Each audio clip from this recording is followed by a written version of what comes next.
अस्सलाम वालेकुम students, welcome to my YouTube channel easy solutions of mathematics.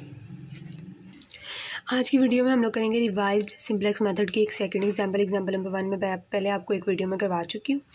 उसके अंदर वो एग्जांपल बिल्कुल सिंपल थी, वो मैक्सिमम फॉर्म में दी हुई थी और लेस की फॉर्म में थी, तो हमने सिंपलेक्स मेथड लगा के उसको मतलब सिंपलेक्स मेथड के थ्रू उसको सॉल्व कर देना था। लेकिन जब हमारे पास थोड़ी सी डिफरेंट फॉर्म आती है, जैसे ग्रेटर की फॉर्म में आती है, तो हम लोग फिर ये क्योंकि रिवाइज्ड सिंपलेक्स मेथड है तो इसके अंदर हम लोग एम मेथड यूज़ करेंगे। तो जो पहले था वो सिंपलेक्स मेथड से प्रॉब्लम सॉल्व हो गई थी, लेकिन अब क्योंकि ग्रेटर आता है, जब ग्रेटर आता है तो आर्टिफिशियल वेरिएबल इन्वॉल्व हो जाता है, तो वो हम एम मेथड से यूज़ करते हैं, एम मेथड से उसको सॉल्व करते हैं। तो क्वेश्चन है use the revise simplex method to solve the following LP problem. ये प्रॉब्लम हमें दी हुई है, एक तो ये हमें मिनिमम फॉर्म में दी हुई है और ये ग्रेटर की फॉर्म में है। अब ये जो मिनिमम फॉर्म है ना, इसको हम सबसे पहले मैक्सिमम फॉर्म में कन्वर्ट करेंगे, देन हम लोग इसको स्टैंडर्ड फॉर्म में कन्वर्ट करेंगे और एम मेथड में करके सॉल्व करेंगे। इसको मैं सोल्यूशन मैंने ये सॉल्व की हुई है, तो मैं ऊपर से जल्दी से बता दूंगी क्योंकि इसकी मैंने पहले डिटेल्ड वीडियो एक डाल चुकी हूँ। अगर आपने वो नहीं देखी तो आप लोग मेरे चैनल पर जाकर देख लें, और अगर आपने अभी तक मेरा चैनल सब्सक्राइब नहीं किया तो प्लीज़ मेरे चैनल को सब्सक्राइब करें, मेरी वीडियो को लाइक करके अपने फ्रेंड्स के साथ ज़्यादा से ज़्यादा शेयर करें। अब हमने ये प्रॉब्लम जो है सबसे पहले मिनिमम फॉर्म में थी, हमने इसको मैक्सिमम फॉर्म में कन्वर्ट करना है। सिंपलेक्स मेथड में भी हमेशा मैं सजेशन यही देती हूँ स्टूडेंट्स को कि मिनिमम को मैक्सिमम में कन्वर्ट कर लें और एक ही फ्लो में चलें। मतलब अगर मैक्सिमम में करें तो मैक्सिमम में कर लें, ये ना हो कि पेपर में कंफ्यूज हो रहे हो फिर कि मिनिमम में क्या करना था, मैक्सिमम में क्या करना था।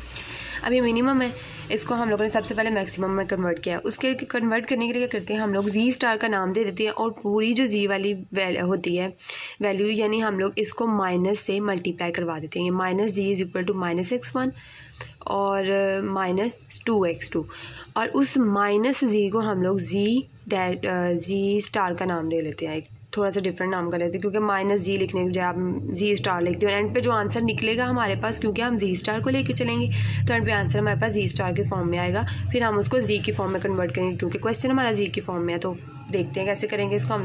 ग्रेटर की फॉर्म में हमारे पास जब भी कोई भी इनइक्वालिटी होती है वो ग्रेटर फॉर्म में हो, ग्रेटर देन और इक्वल की फॉर्म में हो, तो वहाँ पे हमारे पास सरप्लस वेरिएबल लगता है।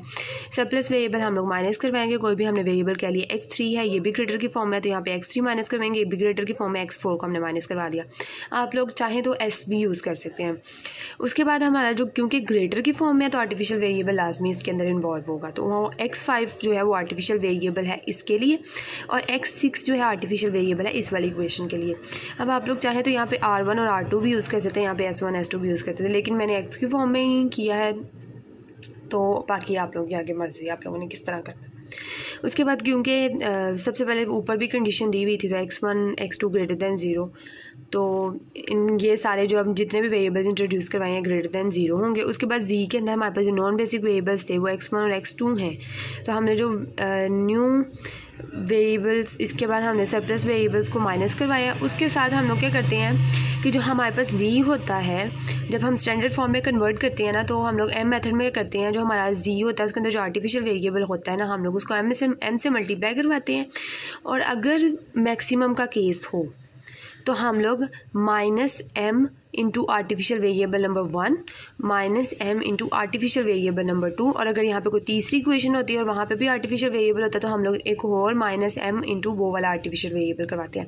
यानी कि ये मैक्सिमम के केस में करते हैं। अगर मिनिमम के केस में हो तो ये प्लस में आता है, लेकिन क्योंकि मैं कहती हूँ कि एक ही हिसाब से चलें क्वेश्चन, मतलब अगर मिनिमम में है तो उसको भी मैक्सिमम में कन्वर्ट कर लें तो ज़्यादा बेहतर है।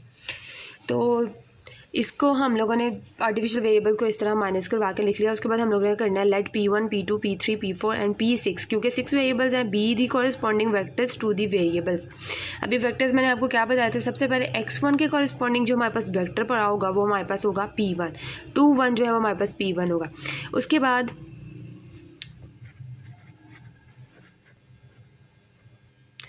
ये P1 be the corresponding vectors to the variables, x1 x2 और x6 के कॉरस्पॉन्डिंग वेरिएबल्स हैं। P1 2 1 है, P2 जो है वो 5 1 है, -1 0 है, 0 -1 है, 1 0 है, यानी ये इनके वेक्टर्स आ गए, और ये इसका सोल्यूशन वाला कॉलम है, इसको हमने बी कह लिया। क्या था, x1 के जो कॉरस्पॉन्डिंग पड़ा होगा वो हमारे पास p1 होगा, 2 1 हमारे पास p1 है। x2 के कॉरस्पॉन्डिंग जो वैल्यूज़ पड़ी होंगी 5 1 वो हमारे पास p2 है। अगर कोई तीसरा भी होगा तो हमारे पास तीनों वैल्यूज़ जो हैं वो हम लोग उसकी उठा लेंगे, x2 के कोफिशिएंट्स जो पड़े होंगे और उनको हम वेक्टर्स कह देंगे। उसके बाद x3 यहाँ पे है, यहाँ पे तो x3 है ही नहीं है, तो यहाँ पे -1 है वैल्यू, इसका x3 का कोफिशिएंट -1 है वो लेंगे, और नीचे x3 का कोफिशिएंट 0 है क्योंकि वो है ही नहीं, तो -1 0 x3 के लिए आ जाएगा। इधर x4 ऊपर 0 है, नीचे तो है, तो 0 और नीचे क्योंकि -1 है तो -1 आ जाएगा। ये देखें x4 के लिए 0 -1 है और x3 के लिए -1 0 है। इसी तरह 5 जो है वो भी आर्टिफिशियल वेरिएबल ऊपर है, नीचे नहीं है, तो 1 0, और इसमें x6 जो है वो नीचे वाली में है, ऊपर वाली में नहीं है, तो 0 1 आ गया। और ये हमारे पास सोल्यूशन जो है वो हमारे पास, यानी जो इक्वेशंस है वो हमारे पास किसके इक्वल आ रही हैं, ये होता है हमारे पास सोल्यूशन का। अब हमने क्वेश्चन को स्टैंडर्ड फॉर्म में कन्वर्ट भी कर लिया, जो हमें चीज़ें चाहिए थी हमने उस सारी रिक्वायरमेंट्स पूरी हो गई। अब हमने सबसे पहले आइट्रेशन स्टार्ट करनी है, आइट्रेशन नंबर 0। लेट इसके अंदर चारों वेरिएबल्स 0 हैं। अब हमारे पास क्या होता है, बी हमारे पास होता है स्टैंड्स फॉर बेसिक वेरिएबल्स, मतलब कि जो हमने खुद से ऐड करवाए होते हैं, कुछ डाले होते हैं। लेकिन ना अब क्योंकि एम मेथड है ना, तो इसमें बेहतर ये है कि हम सबसे पहले यही आप याद रख लें कि हम लोगों ने क्या करना है, हम लोगों ने पहले जो 4 वेरिएबल्स होंगे ना उनको 0 कर देना है, और जो लास्ट वाले 2 बचेंगे ना उनको हम लोगों ने b0 में लिख लेना है। हम लोग सिंपलेक्स मेथड में भी ऐसे करते हैं। अब इसके अंदर हमारे पास x5 और x6 आ जाएगा। अगर हम इन चारों को 0 कर लेंगे तो p5 जो है वो हमारे पास क्या है, वो है 1 0, और p6 क्या है वो 0 1, तो हमने उसका इस फॉर्म मैट्रिक्स के फॉर्म में लिख लिया। उसके बाद हम लोग इसका b0 इन्वर्स लेंगे, यानी ये b0 वाला है, इस मैट्रिक्स का हम लोग इन्वर्स लेंगे। तो इन्वर्स किस तरह लेते हैं हम लोग, जिस तरह छोटी क्लासेस में भी लेते रहते हैं कि हम लोग adjoint of b divided by b का डिटर्मिनेंट करें तो हमारे पास वो आ जाता है इन्वर्स। ये तो क्योंकि सिंपल आइडेंटिटी मैट्रिक्स है तो उसका इन्वर्स तो आइडेंटिटी मैट्रिक्स के बराबर ही होता है। उसके बाद हम लोग क्या करते हैं, हम लोग coefficients of non basic variables निकालते हैं। नॉन बेसिक वेरिएबल्स के हमने कोफिशिएंट्स निकालने हैं। अब उसके लिए हमें सबसे पहले m चाहिए होता है। m का फार्मूला क्या होता है, CB0 into B0 inverse. B0 inverse हमारे पास ये है। CB0 किस तरह से आता है वो मैंने आप लोगों को पहले बताया है। C क्या होता है, हमारे पास कोफिशिएंट्स उन वेरिएबल्स का कोफिशिएंट होता है जो हमारे पास D में पड़े होते हैं, लेकिन हमने B0 के रिस्पेक्ट से लेना है। तो B0 में क्या है, हमारे पास x5 के कॉरस्पॉन्डिंग वैल्यू है और x6 के कॉरस्पॉन्डिंग वैल्यू है। तो CB0 का मतलब है कि x5 और x6 के कॉरस्पॉन्डिंग जी में जो वैल्यूज़ पड़ी हैं हमने वो उठानी है। ये देखिए x5 और x6 के कॉरस्पॉन्डिंग जी में -m है, यहाँ पे भी -m है, तो -m हमारे पास वैल्यू आ जाएगी CB0 की। असल में ये C1 की वैल्यू है -1, यानी जी के जितने भी कोफिशिएंट्स होते हैं उनको जी से डिनोट करते हैं। ये -1 C के लिए है, ये -2 भी C के लिए है, ये -m x5 के C के लिए है, और ये -m x6 के लिए। अब हमने आर्टिफिशियल वेरिएबल्स के कॉरस्पॉन्डिंग लिख लिया, x1 और x2 के भी। x3 और x4 यहाँ पे 0 होते हैं। अब इस आइट्रेशन में हमने 2 बेसिक वेरिएबल लिए हैं, p5 और p6। अब ये दोनों तो बेसिक हैं, तो इनके अलावा जो होंगे वो सारे नॉन बेसिक होंगे। तो हमने उनके कोफिशिएंट्स ऑफ नॉन बेसिक करने हैं। तो हमने सबसे पहले CB0 मैंने आपको बताया किस तरह लिखा है, B0 लिखा, इन दोनों को मल्टीप्लाई करवाया, हमारे पास m आ गया। अब यहाँ पे ये भी m था, ये भी m था, तो मैंने यहाँ पे m नहीं लिखा। ज़रूरी नहीं है कि आप लोग यहाँ पे, वैसे है तो ये m का ही फॉर्मूला है, इसमें तो कोई शक नहीं है, लेकिन कंफ्यूज खुद भी होने से बेहतर है कि यहाँ पे आप m मेंशन ना ही करें, इसके आगे लिखते हैं वैल्यू तो बेहतर है। अच्छा -m 2 x5 और x6 हमारे पास बेसिक है, तो हम लोगों ने जो नॉन बेसिक है बाकी यानी 1 से लेकर 4 तक सारे नॉन बेसिक है, तो हमने उनके रिस्पेक्ट से निकाला है। g1 - c1 उसका फॉर्मूला आपको पता है, mp1 - c1 होता है। m की वैल्यू हमें पता है कि ये है हमारे पास -m।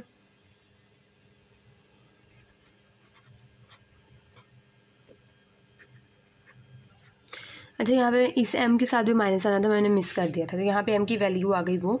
उसके बाद p1 जो है हमारे पास उसकी वैल्यू लिखी, और साथ जो c1 है, c1 क्या है, जो x1 का कोफिशिएंट जी में पड़ा होगा।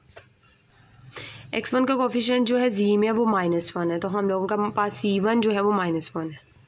c1 -1 है, एक माइनस ये, तो माइनस माइनस प्लस हो जाएगा, इनको मल्टीप्लाई किया, ये वाली वैल्यू आई। उसके बाद हम लोगों ने g2 के लिए करना है सेम। g2 के लिए भी हम लोगों ने mp2 - c2 किया, वो इसको सॉल्व करेंगे ये। उसके बाद g3 के लिए किया, g4 के लिए किया। उसके हम लोगों ने देखने सिंस इसके अंदर से मोस्ट नेगेटिव वैल्यू कौन सी है, तो हम लोगों ने देखा, हम नोट किया, हम लोगों ने m जो है वो वेरी वेरी लार्ज नंबर है।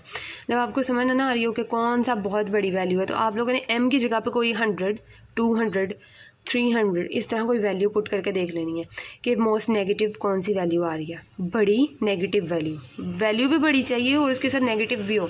तो हमारे पास जो है ना इसको Z2 माइनस C2 जो है हमारे पास मोस्ट नेगेटिव वैल्यू है। Since Z2 minus C2 is most negative value so X2 enters the solution. अब Z2 है, Z2 जो है वो यानी X2 के रिस्पेक्ट से मतलब हमने उसको सॉल्व किया तो हमने P2 को यानी X2 के कोफिशिएंट्स को यूज़ किया है, C2 और X2 के कोफिशिएंट्स को। तो हमारे पास जो X2 है वो एंटर्स दी सोल्यूशन कर देगा। उसके बाद हमारे पास क्या है, पिवट कॉलम।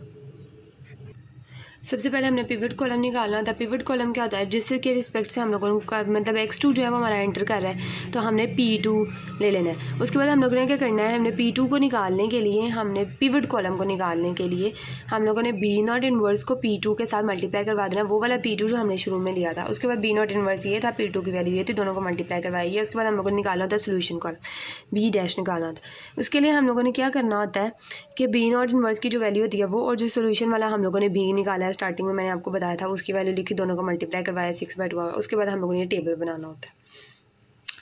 ये टेबल हम लोगों ने बना लिया बेसिक। इसके अंदर सबसे पहले B0 इन्वर्स लिखना है। उसके बाद सोल्यूशन कॉलम जो होता है हमारे पास 6 और 2 आया उसको लिखा। उसके बाद हमारे पास वेरिएबल टू एंटर वो हमारे पास X2 है जो एंटर कर रहा है। उसके बाद पिवट कॉलम होता है उसकी वैल्यू 5 1 है वो लिखे। उसके बाद हमारे पास रेशो है, रेशो किस तरह से निकलती है। अच्छा, यहाँ पे P के ऊपर भी एक बार लगा दें ताकि थोड़ा डिफरेंस रह जाए इस P2 में और इस P2 में। उसके बाद हम लोगों ने क्या करना था, हम लोगों सिंपलेक्स मेथड में भी हम लोग यही करते हैं कि हम लोग जो पिवट कॉलम होता है उसको और सोल्यूशन को लेके हम लोग वैल्यूज़ जो है वो निकालते हैं। तो जो हमारा पिवट कॉलम होता है वो सोल्यूशन को डिवाइड करता है। तो यहाँ पे जो हमारा 6 है उसको डिवाइडेड बाय 5 करेंगे क्योंकि उसके बाद हम लोग 2 डिवाइडेड बाय 1 करेंगे तो वो 2 ही आ जाएगा। तो हमसे हमने देखना है कि हमारे पास लीस्ट पॉजिटिव वैल्यू कौन सी आ रही है। तो क्लियरली हमारे पास जो है वो 6/5 जो है वो हमारे पास आ रही है लीस्ट पॉजिटिव वैल्यू। तो यहाँ से हमारे पास जो X5 है वो लीव करेगा। एंटर हमारे पास किसने किया, X2 ने एंटर किया। X2 ने एंटर किया, जब हमने रेशियो बनाई तो हमारे पास X5 जो है वो लीव कर जाएगा। तो यहाँ पे हमारी फर्स्ट आइट्रेशन कंप्लीट हो गई। अब हम नेक्स्ट आइट्रेशन की तरफ चलते हैं। देखें B0 में 2 बेसिक वेरिएबल्स हम लोगों ने लेट किए थे, पहले 4 को 0 करके वो X5 और X6 था। अब हमारे पास देखिए बेसिक वेरिएबल में चेंजिंग आ गई है। अब हमारे पास जो है ये X6 तो स्टिल बेसिक है, लेकिन यहाँ पे X2 एंटर कर गया और इसको निकाल दिया हमने। तो अब X2 और X6 हमारे पास नए बेसिक वेरिएबल्स। अब बाकी हमारे पास 1 3 4 एंड 5 हमारे पास नॉन बेसिक हो गए हैं। ये भी अब नॉन बेसिक हो गया क्योंकि ये बेसिक की लाइन से निकल गए। आइट्रेशन नंबर 1 पहले आइट्रेशन नंबर 0 थी, सेम उन्हीं स्टेप्स के ऊपर क्योंकि X5 लीव दी सोल्यूशन कर गया तो हमारे पास जो नए बेसिक वेरिएबल्स हैं वो P2 और P6 आ गए हैं। इस तरह उन दोनों की वैल्यूज़ निकली, हमने उसका इन्वर्स निकाल लिया। उसके बाद हम लोगों ने M निकालना है और अब CB1 और B1 इन्वर्स के रिस्पेक्ट से हमारा जो है वो M निकलेगा। अब इसके अंदर CB1 क्या है कि हम लोगों ने Z के अंदर देखनी है 2 वैल्यूज़। हम लोगों ने Z के अंदर अब B1 के रिस्पेक्ट से वैल्यूज़ देखनी है। अब हमने जो Z के अंदर देखना है वो X2 का कोफिशिएंट देखेंगे और हम X6 का कोफिशिएंट देखेंगे क्योंकि P2 और P6 नहीं है ना। ये देखें X2 के रिस्पेक्ट से -2 है और X6 के रिस्पेक्ट से -M है, तो ये दोनों CB1 में आएंगे। ये आ गया। उसके बाद B1 इन्वर्स आ गया, जो उनसी आइट्रेशन चल रही होगी उसी का B यूज़ करना है। हम दोनों को मल्टीप्लाई करवाया, M आ गया। उसके बाद Z coefficient of non basic variables X2 और X6 बेसिक वेरिएबल्स हैं। तो अब हमारे जो बाकी रह जाएंगे ना 1 3 4 एंड 5 हमारे पास नॉन बेसिक है तो उनका हम लोगों ने वैल्यूज़ निकाली। इसी तरह Z के फॉर्मूलाज निकाले, M की वैल्यू ये निकलेगी। इसको जब आप लोग सॉल्व करेंगे ना दोनों को मल्टीप्लाई करके तो ये आएगा। उसके बाद हम लोगों ने C1 जो है वो X1 का Z में पड़ा हुआ कोफिशिएंट वो -1 है, सारा सॉल्व किया, इसको 3 के रिस्पेक्ट से किया। इसी तरह हम लोग करेंगे 4 और 5 के रिस्पेक्ट से। तो इस तरह से इसका M आएगा और इसका 6M -2 आएगा। उसके बाद सिंस इसके अंदर हमारे पास Z1 -C1 मोस्ट नेगेटिव होगा, तो हमारे पास जो है ना X1 जो है ना वो सोल्यूशन में एंटर होगा। X1 सोल्यूशन में एंटर करेगा तो सबसे पहले फिर आपको बताया कि जब हमें पता चल जाएगा कौन सा वेरिएबल एंटर करना है फिर हम लोग पिवट कॉलम निकालें। इसके अंदर ना बेसिकली आप लोगों ने स्टेप्स याद रखने होते हैं फार्मूलाज, बाकी बिल्कुल सिंपल है, ये इतना मुश्किल नहीं है। पिवट कॉलम के अंदर हम लोगों ने P1 = B1 inverse into P1 किया है, दोनों की वैल्यूज़ लगाई हैं, उसको सॉल्व किया। उसके बाद हम लोगों ने सोल्यूशन कॉलम निकालना है। उसके बाद सोल्यूशन कॉलम के अंदर B1 इन्वर्स और B वही जो पहले हमारा सबसे हमने निकाल के रखा हुआ है उसको हम लोगों ने किया यहाँ पे यूज़ है, दोनों को मल्टीप्लाई करवाइए। अगेन हम लोगों ने टेबल बनाना है। बेसिक हमारे पास कौन से थे, B1 में हमारे पास बेसिक जो थे वो थे ये B1 इन्वर्स, x2 और x6 थे।